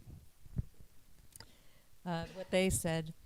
Also have a sense of humor and be social. Put on a great show. I've said that now twice, so I'm serious about this. No pressure. Have fun. And most importantly, you want to stay on my good side. Don't surprise me with blood, or don't surprise me with glitter, confetti, smoking. Discuss this in advance. We can work it out, but don't show up at the first performance and all of a sudden a bucket of blood gets poured on someone's head. It's happened. Don't do it. That's it. I cannot emphasize enough, no glitter. Yeah, no glitter. Or No feathers. confetti cannons, which has happened. Yes. All of the things being said, they're being said because they have happened, and Yeah. likely during Fringe. Yeah, respect. Know that we all talk to each other. Yes. So don't be a you-know-what, because we all will find out. And yeah, we're here to make your show the best that it can be, knowing that it's your heart that you're putting on stage, and we have X number of shows that we are also helping you pump life into your baby. Yeah, don't be a dick. Serenity. Oh, sorry. Did you repeat your name when you started? Aaron Lyons, McCann Theater. Don't be a dick. Not you, Dave. I mean, just in general. Calvin Piku, Eastwood. For me, I feel like trust is the most important thing, aside from everything everybody has said until now. A lot of us work on turnkey systems where if you're coming into the theater, you might be given a lockbox code or something and you're coming in. That's how we work. We want to make sure we can trust you in our space because we want you to feel like you can trust us in the space. We're really flexible. We're very accommodating. We just want to make sure if you have any needs that you're asking us, that you're not going into any doors that are clearly marked with staff only or something of the sort because you're looking for a screwdriver. If you ask, we will gladly help, but we don't want to find anyone peeking around in places they're not supposed to be or staying past their rehearsal times, because then we have to have a more professional discussion that doesn't make anybody feel good. So if you're forthright with your communication, everybody's going to have a good time. And also, just another big suggestion, the more Fringe events you go to, the better your show is going to sell. Holla. And the more money you'll get back, and the more people will talk about your show and write reviews. So please, I was a Fringe rookie as a venue manager last year. I'd been in Fringe once before, about 10 years ago. we didn't go to a lot of events my first Fringe when we were in the show, and I went to more events last year, and the people who I saw continuously showing up are the people who continuously had new audiences at their show. So participate. It's very, very true. But also, you should not need a screwdriver in Fringe if you're in performance mode. You also shouldn't need a ladder. I'm just going to put that out there now. We will, this isn't the topic, but we will accept blood and glitter if you have a plan and it doesn't leave anything on the floor. Will you say it one more time? You're accepting glitter? If you have a plan, I mean, like, if I'm going to take glitter, you better be in a bathtub and none on the floor. Does or there it have better to be tarp everywhere. Does it have to be a good plan? Yeah, it's got to be pre-approved for me to accept it. No, because, like, we've taken it before. At the Lounge Theater, we had a show that completely was a blood bath. Like, they Cornering the covered glitter shows. the walls, the stage, everything, the front row in tarps to be able to have it be a bloodbath. And it worked. It's very challenging to deal with. Anyways, I digress. Don't be a jerk. Be honest and upfront with what you need for your show and talk it through with all the different venues. See if you have something very specific for your show that you need. You know, when you initially reach out to these venues, say, hey, I'm doing XYZ. I really need this element. And we're all going to talk through with you with what you need and what we have and what we can do and how we make it work. One thing I don't think any of us has mentioned yet, if you decide against our venue, zero hard feelings, please let us know. Please let us know. We are constantly booking multiple shows at multiple times, especially if we've sent you a proposed schedule. Just say, hey, I've actually booked somewhere else. No problem. Have a great Fringe. We don't mind. There are plenty of shows to go around, and most of the time, even if your show doesn't work with ours, we're going to recommend another one to you. But just please don't ghost us, because it's very challenging and frustrating because we put a lot of time and effort into sending proposed schedules and so on and so forth. The other thing I forgot to mention earlier, my lovely assistant, Casey, raise your hand, is right here. So if you have questions about our spaces, you can ask her or you can ask me.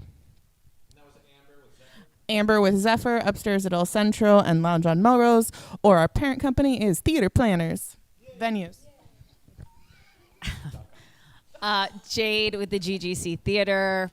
I mean, I don't need to repeat anything that all of these wonderful, venues have said. No blood, no glitter. Don't be a dick. I think that's pretty much all we can just say. And it's true that we're willing to work with you. You're going to have so many creative thoughts, and the possibilities are seriously endless, but we definitely need to just know what they are. And I think Lauren said it best. Like, just don't surprise us with anything, because it's not in our benefit. And I didn't mention this, but we definitely have furniture and we have things that you can use. And so if you are using those things, you treat it like it's your own, because it's probably used maybe in other Fringe festivals or in the theater group that I have at the GGC Theater. Thanks.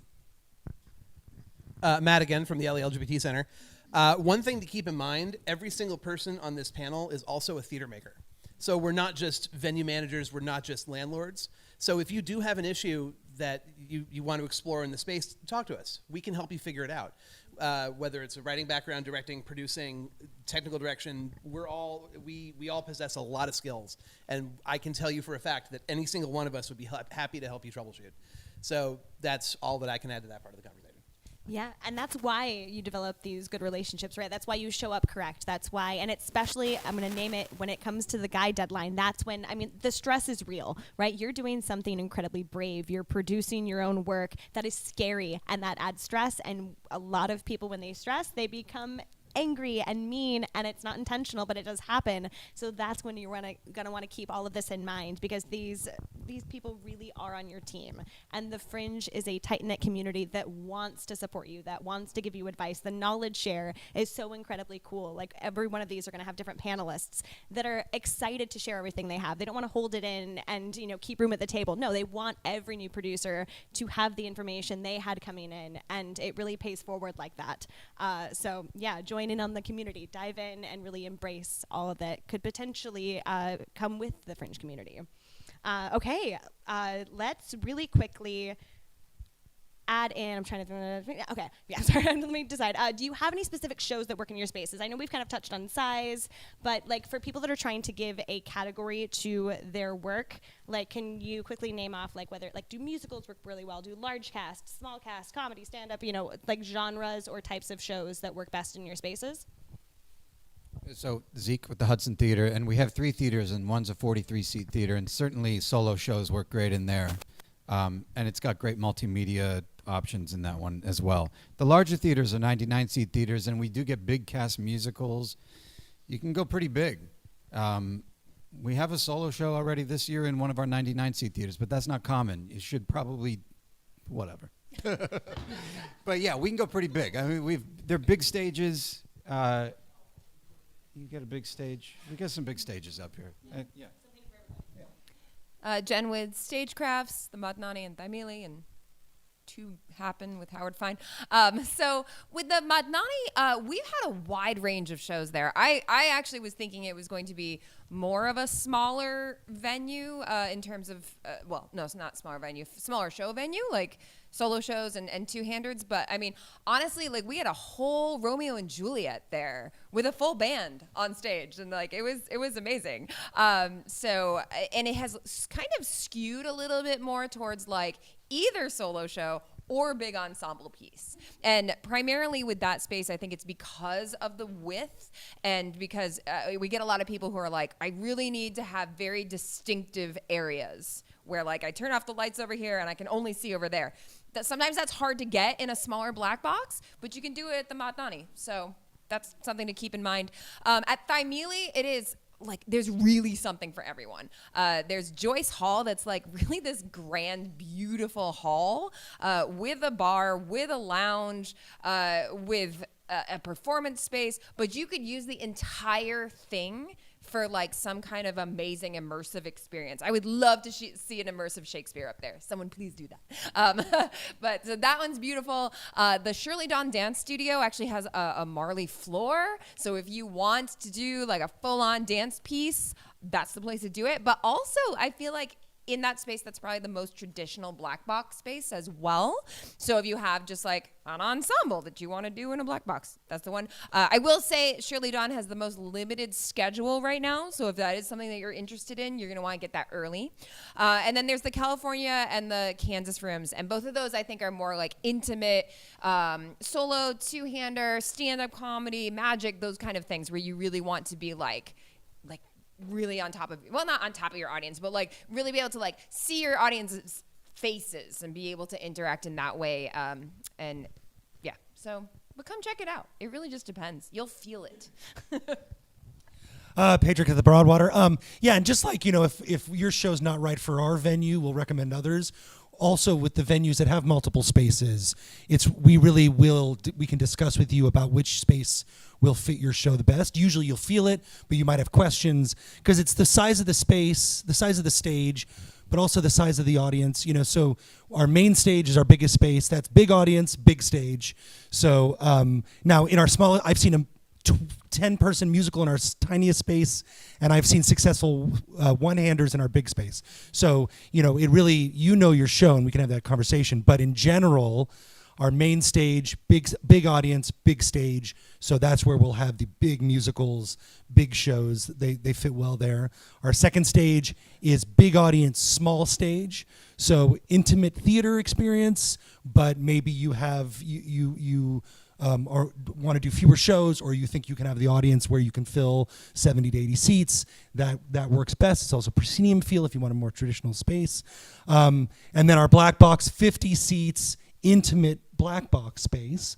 And then our studio is small stage, small audience. So that's really, you know, that's the least stress of selling tickets, you know, but then sometimes people will do 9 shows because they want tiny house, but they want to spread it out and they want to build word of mouth.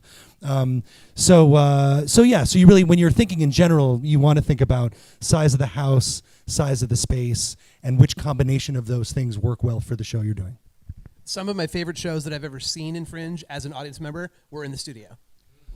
Oh yeah, and also it's not based on, I'm sorry, Patrick again, it's not like, in general, like it's not the biggest stage is the biggest, deal in Fringe. Like the the intimate, our studio, our 21 seat studio, has had multiple pick at the top of the Fringe, in the tiny little space. So it's not. So don't pick the big space because you think that's the most high profile. A successful show can happen in any space. Lauren, the Actors Company, the spaces, they all can do anything. This one has 2 dressing rooms. The space we're in right now, the Let Live, has 2 dressing rooms which can seat up to 20 people. So this space can be handy for bigger casts. Solo shows have been in here as well. The other space is great for immersive. We'll be doing our refreshments and bar over there afterwards, so come on and join in. Get a lot of Shakespeare there, a lot of musicals in our big spaces too, because we don't have any nighttime neighbors. The ones right next door here are the little robots that deliver, so they never complain about the musicals. So that's really good neighbors. Yeah. People love the robots. During the shows, they all come out and they come home at night, and people love that. Why is this one not working? Lois is obsessed with the robots. Lois's goddaughter is obsessed with the robots. Oh. The solo shows, of course, the immersive over in the other space. There's a spot for anything here, I think. Aaron Lyons, McCadden Theater. We've had everything. We've had a few solo shows. They work, it's a 48 seat up to 60 seat theater. The balcony really adds another level to it. If you need, literally, hey, you like that? And it has stairs to get to the balcony. So it's a large enough. Well, that's just a tease. Everybody's fine. So there's enough space. It's about 24 feet wide, about 13 deep at its shallowest.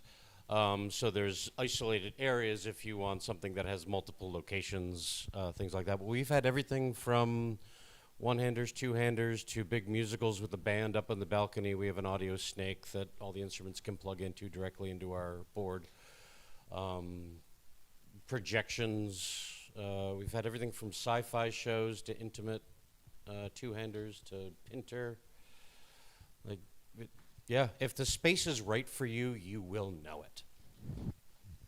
I want to jump in about projection because I keep meaning to say that. We have excellent projection in our 2 larger spaces. We run film festivals, as I mentioned, so as concerned as you may be in the quality of visual as sound, my filmmakers are so much more picky than you will ever be. So we have, and they're very happy. So we have a huge, it can be up to 16 feet by 9 feet to take up the whole wall, to shrinking it through QLab and moving it around to whatever you need. So it's very flexible, and it's a 4K laser projectors DLP.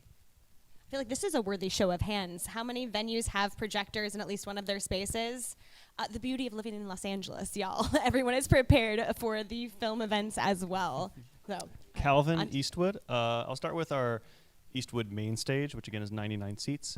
The dimensions of the stage are 42 feet wide, 29 feet deep, with 15 feet of headspace.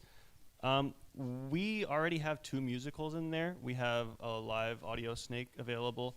In the last year alone, we've had live musicians on stage, and we've had a 15-person original cast musical.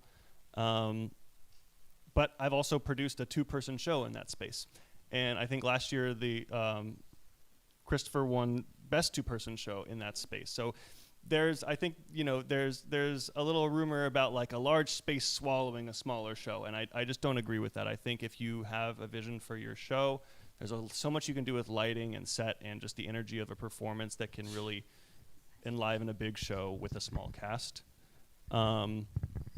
That space has a 22-foot projection screen, which is so far upstage that you can use most of the depth of that 29 feet without interfering in the image. So if you are using projections for a lot of your set, or if that's something you plan to do, you can really make use of most of the stage with a projector background. And our 32-seat black box, the Oxford Underground, is more bare bones. It's also a it's a wide space. It's about 11 feet deep and 30 feet wide. You can have solid pools of light there. So it is more based for comedy and intimate shows, one-person show, things where you're pretty close to the audience, but you can still create intimacy with your performance. It's really up to what you guys can create. So, What was the original question? If what type of work really works well in your space? Just if people need help, basically making a short list of venues that they should check out. Got it. Amber, theater planners, Zephyr Theater, upstairs at El Centro, Lounge on Melrose. Zephyr Theater is great for larger shows, anything with music in it too. We have brick on all 4 walls, so it makes the sound really nice in there. I don't have a better way to describe that other than it's like warm and fuzzy on your ears. We've had full bands, we've had musicals, and then we've also had solo shows. We run a solo festival out of there in December every year. We have a curtain that runs the width of the stage, so you can bring that back wall down if you want to. Again, it's 74 seats, but with the 3/4 thrust, our audience only goes 3 rows back, so it feels really intimate. For upstairs at El Centro, we have 47 seat. It's much more of a traditional stage. It's raised with some exposed brick, so it works really well for smaller shows. Solo comedy would be great in there with the brick, and we got a little nice spot in the center. We have a small changing room, which is why I'm saying smaller shows, but for Fringe, your actors aren't really getting dressed there, so use your imagination. As big as you'd want to go there, you can. And then Lounge on Melrose is unique. Again, it's 5 acting studios, so you're really you're not coming into a traditional theater. You're crafting your show to have a unique space, which is why I think the improv is going to be really exciting there. But in one of our spaces, we do have a smaller comedy setup. So if you're doing stand up or improv, though I might probably try and direct you to upstairs at El Centro because it's just got brick. It feels like old New York. So really, any type of show can come to our spaces, as most venues will help you decide. Hi, it's Jade, the GGC Theater. We have a really wide and long stage, so it can be customized however you want. If you need what are those things? Wings. We can customize the wings for your entrance, your exits. We did, some improv groups. There was 20 people to 30 people on stage at a time. We've done one-handers, two-handers, one-man show, musicals. Pretty much we can customize it to whatever you're looking for. So. I have a quick question off script entirely. Do you, and this would go for anybody, do you allow for people to use maybe the patio instead of the traditional theater as for a site-specific or more immersive piece? Yeah, we can totally be open to that. When you have the space, it's all yours. There is just, I would say, the entrance that we have, it's off of Wilcox, and it's a busy street on Santa Monica, so it's kind of hard to do anything a little bit outside of our space. But for sure, if you needed the alley, yeah, you could definitely use that.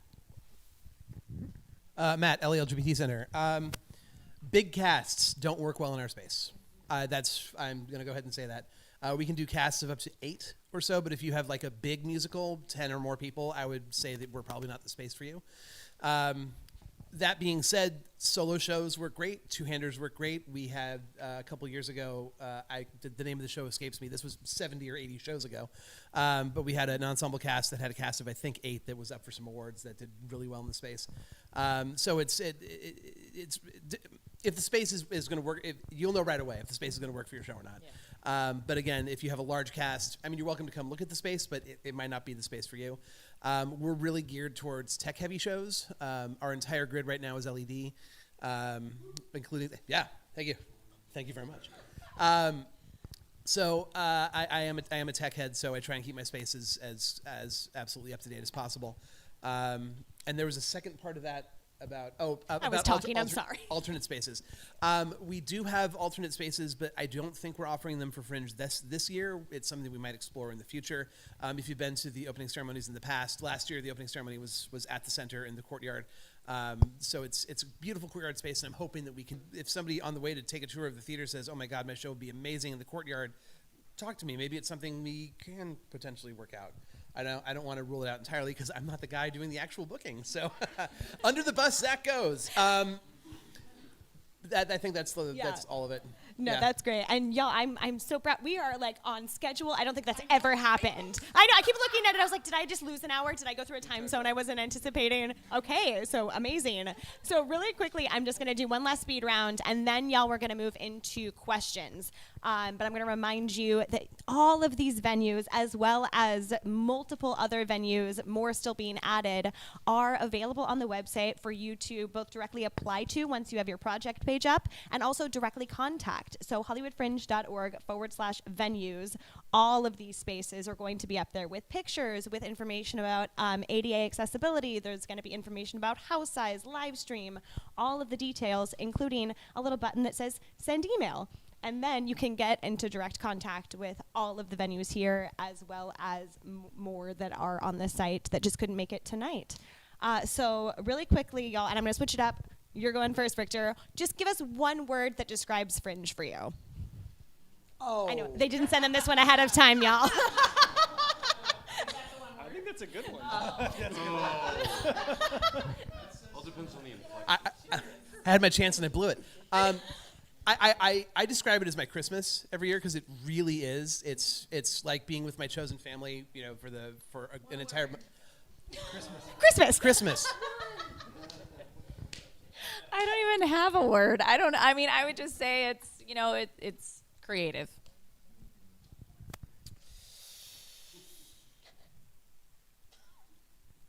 Community. Oh, that was my word. I'm rating everyone's one words, by Fringe the is way. exciting. It's a gateway drug. Yeah. It's a hyphenated one word. Oh. The gateway drug is working. Social. Rejuvenating.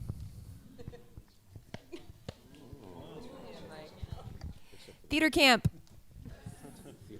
I'm going to say support. That's great. Okay, okay, me too. One last one. Awesome. Y'all, thank you so much. What's your word, What's Lois? my word? Oh. They got me there. They got me.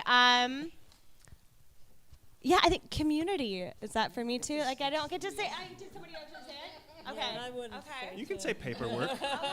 Yeah, that's. I will say that there's no better word for it because that really what it is for me. The reason, I started volunteering for Fringe in 2010. I'm taking more words, I know, but I'm in charge. But it gives some background. So I started volunteering for Fringe the inaugural year just because I was like, well, this is a really fucking cool thing. And a friend of mine had helped out in the festival, and I started volunteering. You need furniture moved, cool. You need someone bartending, cool. And it was the first time I had found community and like mutual support and a real space that I felt like I belonged in Los Angeles, even though I'd been here for 7-8 years. This was the first place I was like, oh, I matter. And I can, talk to other people that think the same way I do, that have the same mission and values. And so I will continually. So family actually is my word. I'm switching it up. There you go. And so I do always say welcome to the family because I mean it. Whether you're doing Fringe, whether you're not doing Fringe, this is a safe space to take risks artistically, to support each other, find people that you will work with for years to come. Like, it really is a community that goes well beyond June. So welcome, and I'm excited to see what you bring to the festival this year. And with that, Can I say one more thing? Okay, but we're gonna do questions. So start advertising your show now. Y'all see how I'm already getting up. I'm gonna bring the microphone to everyone. But start advertising your show now. If you have a question, raise your hand. Tell us your name, your pronouns, and what show you're bringing to the festival if you know the title. If not, no worries, TBD. So who has a question? Perfect, okay. And try to remember, keep it general, y'all, because we will have a meet and greet in the next 30 minutes. Hello, everyone. My name is Jan David Sutar. My show is called O Constantine. It is a historical religious satire set in 325 AD. And it is also a musical with a cast of about 8. And my question is, because this is kind of a rowdy show, I know that the Togas. Broadwater has a bar. And I'm curious who else has like liquor available on site, or if it's BYOB or whatever have you. Show of hands.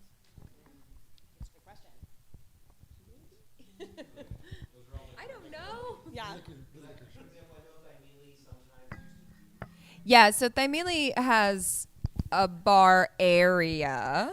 Yes. And so you would be Concessions welcome area. to bring in your own for donation only. Okay. But yeah, so that would be a place though where you could, and basically the show would take place in the same room, so you could incorporate the bar area into your show at Thymele, Right. which is kind of cool. Yep. I'm sorry. Who else had their hands raised up as far as availability for alcohol? 1, 2, 3. Okay. Concessions areas all by suggested donation only, except for the Broadwater that has a liquor license. For sure. We would all love to talk about this more when it's not being live cast online. See us at the bar. Thank you so much, guys. Afterward. Sorry. I love it. All right, next question. Brilliant. Get my steps in today. Hi, my name's Dee. My show's called My Tiger, and it's my show has some pretty intense racial elements. Is there any theaters that are sensitive to adult topics?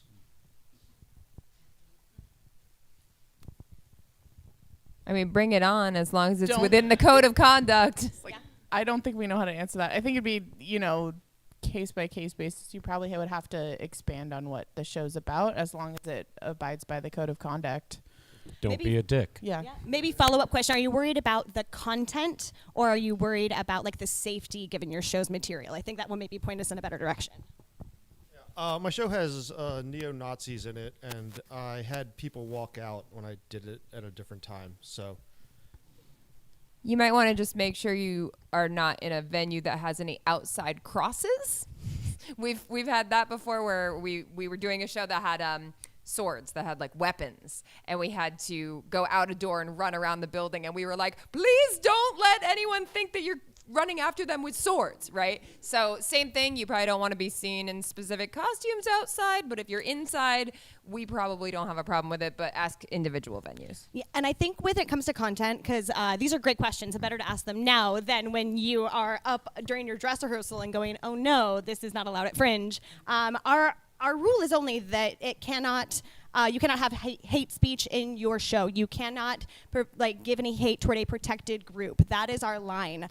That doesn't always, satire is something that's very different, right? It really depends on what your intentions are. And if there's anything you're worried about, please reach out to us, support@hollywoodfringe.org.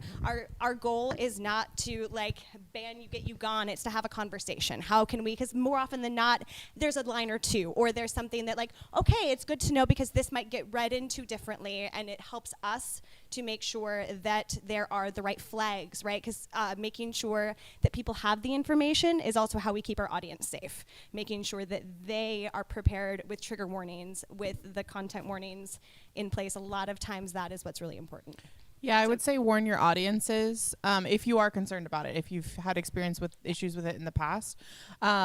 Just like if we have anyone that has, either a gun sound effect or they pull out a prop gun in it, we highly recommend that you post at box office little sign that says, You must. hey, In fact, yeah, Fringe there you go. requires it. Fringe Yeah, yeah, requires yeah. it. Just as a heads up so people are aware when they go into this show that that's going to happen, just like we would with a hazer or anything else. Yes, yep, and no, because it comes down to if you treat your audience with care, if your audience feels safe in your space, they are going to come to future shows. Your goal with these trigger warnings, with giving signs, it's to make sure that your audience feels safe so that you have returning customers. They come back to your work. They trust you as an artist. So all of these things, and the Fringe is so happy to have these conversations, and especially when it comes to guns, we've had them before. I'm going to name, if I find out that in your show you pointed a gun, fake, obviously fake, but at your audience, experience and there was no warning, we're going to have a conversation, right?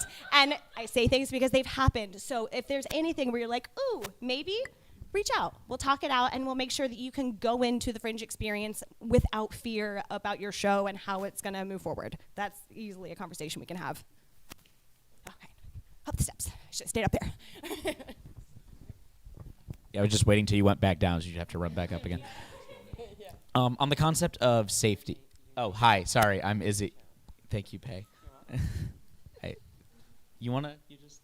Yeah, I'm Peyton Ashby, and we're from. Our show is Do Better. That's the name of the show. That's the name of the show. That wasn't a lecture at me. All right. It's a dramatic comedy magic show. But that has nothing to do with my question. On the concept of safety, there've been a lot of protests outside of a lot of different types of theaters. For example, neo-Nazis protested outside of the Diary of Anne Frank a little while ago. And I was wondering, for the Fringe or for the venues, what safety precautions do you all have to protect audience members and performers and everyone from bad actors?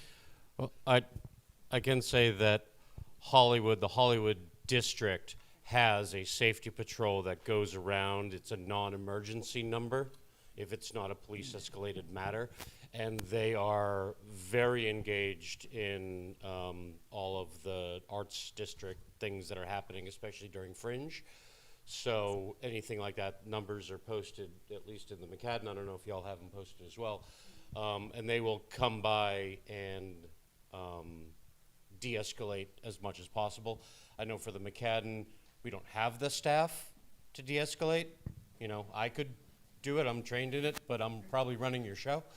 But I know in Hollywood, the arts district has a very good non-police presence. Yeah. And to name from Hollywood Fringe, and because, artists, the work, the content that you bring, it's this shit that changes the world, right? And that is not easy, that is not light, the whole point is to push the boundaries and educate and, change how people think and act and feel. And so we are going to have content that we've had shows in the past that pushed some people's boundaries more than others. And whenever there's any of those fears for you as an artist, come to Hollywood Fringe. Venues know I have personally shown up at theaters where the artist was worried. We wanted to make sure they had additional presence. We have a team of a total of 8, but it's not going to be every show. So please have those conversations with us early, because this is another reason you do Fringe. You're in community.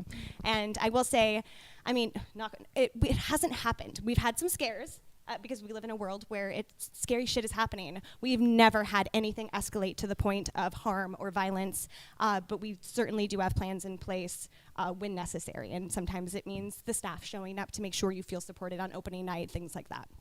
And I will say too, if there is any concern like that, especially as you get closer to your show, if there's threats or something like that, let your venue manager know immediately, because we will let the Fringe staff know. We'll work together. We had a show that had some online threats last year. No, people hadn't even seen the show. It was a comedy show. It was because he was Jewish, and he had a bunch of online threats, and they were scary enough that they were posting the address to our theater. And so Greg, who's 6'5" and has a black belt, we made sure that he was at every single performance. He walked the artist to and from his car before and after the show, to the point where after a while the artist was like, okay guys, it's fine. And nothing ever happened. It was just online chatter, but we take everything very, very seriously. And so we all made sure we were there at every single one of his performances, and I think everyone here would do the same thing. Yeah. Melrose District also has security that patrols regularly, and we all have the phone numbers so they often help us out as well. So each little district will have their own. I know that when we train our front of house staff, we go through hey, just in case, if this happens, we hope it doesn't, and it hasn't in the past, what we do, X, Y, and Z, and go from there. But just to reiterate, if you feel like you're concerned about it, loop your venue in earlier rather than later so that we can plan ahead for it. We had a show that talked all about Scientology one year, and she gave us a heads up that there will be Scientologists that will show up and will protest, and they'll try and come into the theater and buy a ticket. And so we had to be adaptable and be able to spot someone who was from Scientology department and, you know, say, hey, I'm sorry, I can't sell you a ticket. So just give your venues a heads up. No, Cal. The other thing I was just going to say real quick is that you are inserting yourself into a strong community. Yes. So if you find yourself in the position where someone is protesting you, for example, you're going to be inside the building with a bunch of people who are already there to support you. And there's going to be more people in other theaters just around the corner who will support you even more the next day. So you really are in the right place. Yeah, and Ellen and I are mama bears. Like, we're going to continue to talk about the community, the code of conduct and the community ethos that exists within the Fringe community. And we are so insistent upon that because it allows for these worst case scenarios to be okay, because it's not just you working alone. You are a part of a community, a family, a group of people with the same mission. And so that's all leading up to making sure you feel safe in your festival spaces. Years ago, we had a show that their car was broken into, and all their props for their show were stolen, and like an hour before their show. And all the other shows in the building at the time got together and pooled props together and got it to their show so they could do their performance. They weren't the exact props, right? But they all made the show happen. And so I always think of that when it's like, isn't it beautiful? I know. The media bit is fantastic. The security. The LA LGBT Center also has our own security team because it's the shape of the world we live in. We're also a 24-hour facility, so we have to. Yeah, and I think in general too, like the festival takes place in Hollywood. It's Hollywood at night. Like, in general, let's always think of safety, right? Like, nobody's walking to their car alone after dark, especially with a cash box. Good God. If you have a cash box, please do not walk with it on your way back to your car. It happens. But so in general, right, I think always just keep in mind how we can make sure to keep each other safe during the extreme situations and the less extreme that sometimes are the moments that catch us off guard. I'm going to take some questions from our online audience. Thank you so much for being patient, y'all. Jeanette, I'm going to get you a microphone and let you ask those questions. And I'm going to come back. I just want to make sure they've been waiting. Hi, my name's Janelle. I'm the Marketing Operations Manager at Hollywood Fringe. You're just hearing my voice live stream, people. Okay, so I'm going to try to sort of combine some of these questions. One question that I have is, do any of the venues here have concrete floors? We have someone named Adam who's concerned about that because that's not going to work for their show. So maybe just a raise of hands who has concrete or who do have. It's a problem. That would be a no-go. GCC has concrete floors. It's my bad, guys. I'm dyslexic. And I'm running track. I have two. Actors Company has 2 concrete floors, 1 wooden floor. We're on the wooden one. Actors Company has 2 concrete floors, 1 wooden floor. Thank you. Okay, great. Let's do another one here. So we have a question from Diana and Adam as well about, I'm just going to sort of combine this, music licensing.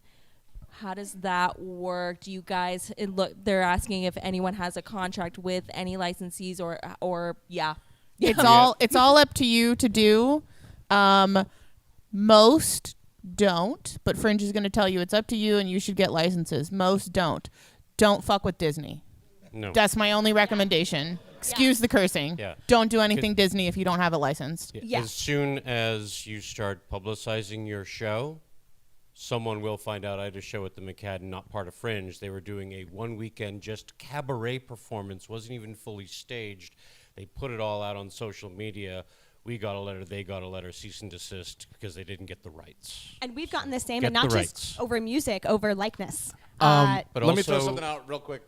When we did Lynch, the director of music licensing of Universal called me personally and said, "Don't use this song. Don't use this song. If we find out, within a week of us opening, I have no idea." That's also not just musicals, but any published plays. Yes. They get your licenses, get it now.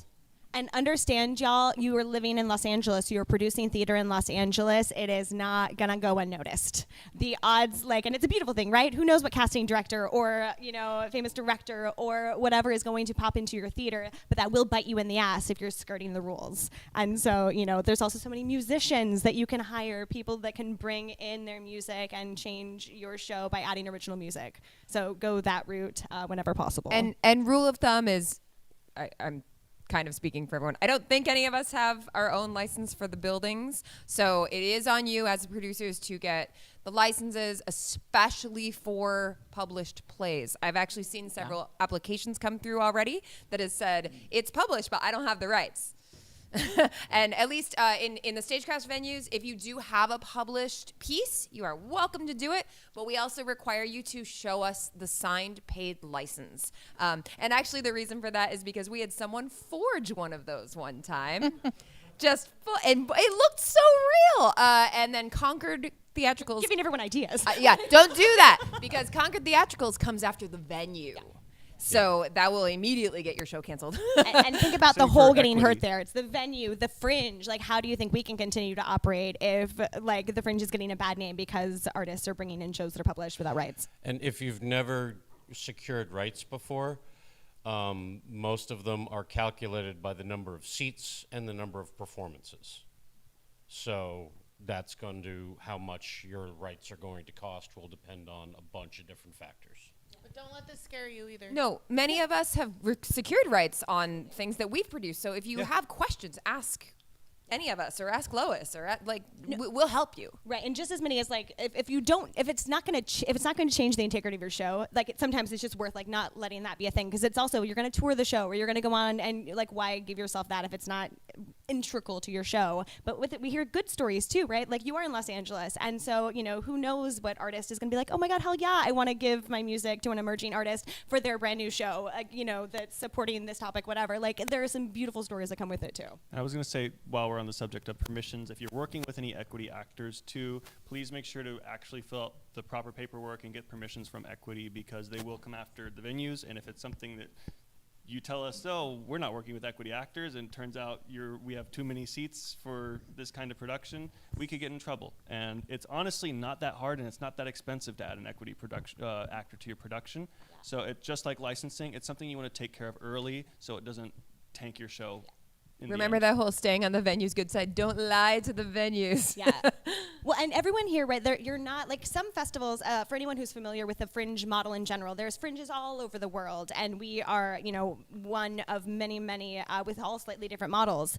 And a lot of the larger festivals are more of a fair type thing, where they have venues that come in, they do a pop-up venue for a month or two, or whatever long the festival is. These, you're looking at year-round businesses. And so it's not just affecting their pop-up, 1 month venue. You're affecting a year-round business that is their livelihood, how they support children and partners. And so keep that, don't be a jerk. But it all comes back to don't be a jerk. And there will be information in our participant packet, which you can still view 2024's now, but hollywoodfringe.org/participants. Participants, one of those two. There's information about honestly everything. There's 60 pages of information, including about copywriting music, about equity and the rules there. And this is a great time to learn, if you don't know these things already, to start to build that producer's toolkit, right? The next time you do a show, you're gonna be like, oh, I fucking know how to deal with equity. I'm all set, ready to go. Okay, was there any more questions from the digital side? Dance I'm doing.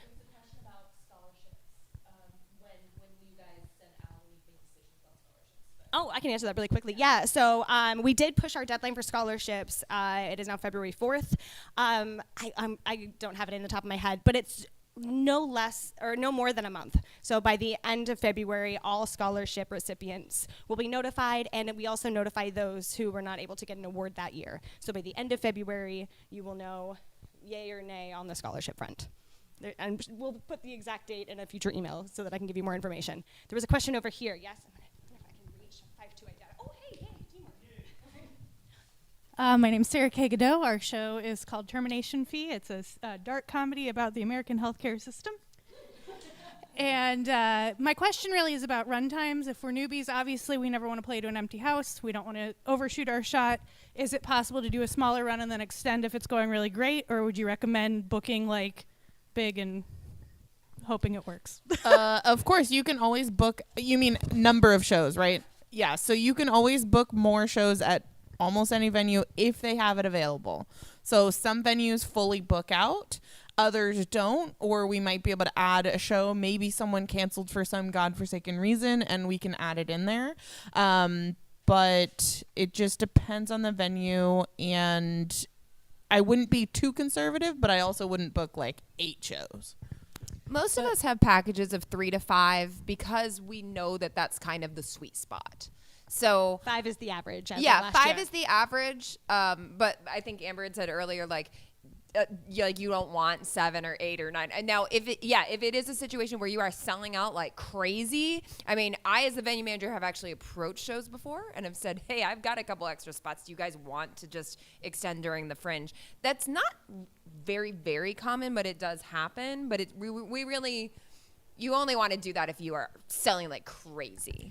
But also keep in mind you won't be in the guide for those extra shows, which makes it that much more difficult. We're going to be offering extended shows that will be playing in late August, early September, so that you can take a breath and then re-promote. For all those people who said, I can't believe I missed your show, you say, aha. Don't worry. We got another show coming. Yeah, I the very first show I did at Fringe, we had 5 shows, and then almost immediately a venue picked us up and asked us, we signed a contract and we did a 6-week full run, and then we went to New York, and then 2 years later we did the show again. So like we said, it's a jumping off point for Fringe. You know, you want to get that sweet spot, you want to leave them wanting more, and then maybe one of the venues, oh, my venue's booked, I can't put you in July, but Broadwater will come up to you, or somebody who's like, oh, I got this open slot in September. Do you want to come back and do a 2-month run or whatever, you know? Yeah. The only thing I'd say is to help you estimate like how many performances you need. Typically, your cast members will bring about 10 people per cast member, as long as they're not pulling from the same pool. You can add that into different friends. You can add that into your estimations on top of your network and on top of, you know, the Fringe community, so that you can kind of get a sense of how many seats could I realistically sell, and then how many shows should I book, and go from there to determine how many shows to book in. Yeah. And also just remember too, like, you get out of Fringe what you put in. So if like the people who are at every event or most of the events and talking their show up and have a really good elevator pitch and most importantly are engaged with others. So just coming up to people and talking at them about your show is not going to get people to your show. But going up to someone and saying, what's your show about? That's the way to start engaging. And so I've certainly seen tons of shows where like the show is good. It's not a bad show. It's lovely, but it's not earth shattering, right? But they absolutely sell out because they're a great Fringer. And I think I'm gonna tell you all my threat that pans out every year, but it never fails. Every year, somebody, or usually a handful of people, send an email to support, send an email to one of our staff personally, and it's always in the last week, and they're like, you know what? Like, I didn't sell any tickets. I had an awful experience, and I'm at almost every event. The team is at almost every event, and when I've never heard their name before. I've never met them, and that it never fails. The people who do not have a good Fringe experience, who do not sell very many seats, they're the people who don't experience the Fringe. And of course, right, there's always room for rule breakers. If you have a built-in community, if you have a mailing list that goes out to, 700 audience members that you know are going to show up, well, you're fucking fine. Like, then do what you got to do. But if you don't have that, you got to show up.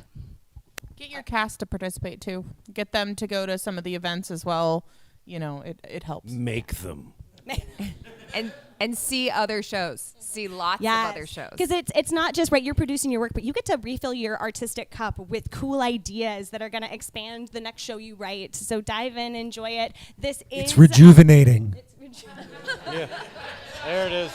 Boom. So proud. But I am going to end it here because, again, we're going to be here. Actors Company Lorner hosting a wonderful little meet and greet next door to the right. I'm so turned around right now. Yeah. 2 doors down, the other space. 1 door down, go down the hallway bathroom. 2 doors down is going to be the other space. My social media marketing director and all-around wonderful guy, Jared Pixler, is going to step in and bartend. If you want to talk to him, social media, he's the guy. And yeah, so we have please some keep asking. refreshments, some beer, some wine, some sweets. Just come So on please down. keep asking your questions. I believe most of the venues are able to stay, so ask your questions. The Fringe staff will be here if you have questions about the process. Let's go enjoy each other's company because this is Fringe. Thanks, y'all. Happy Fringe, y'all. Thanks, y'all. It was so what? No, I was genuine. I guess I don't think I have the right time. Like I'm now wondering, is my iPad off? Which it might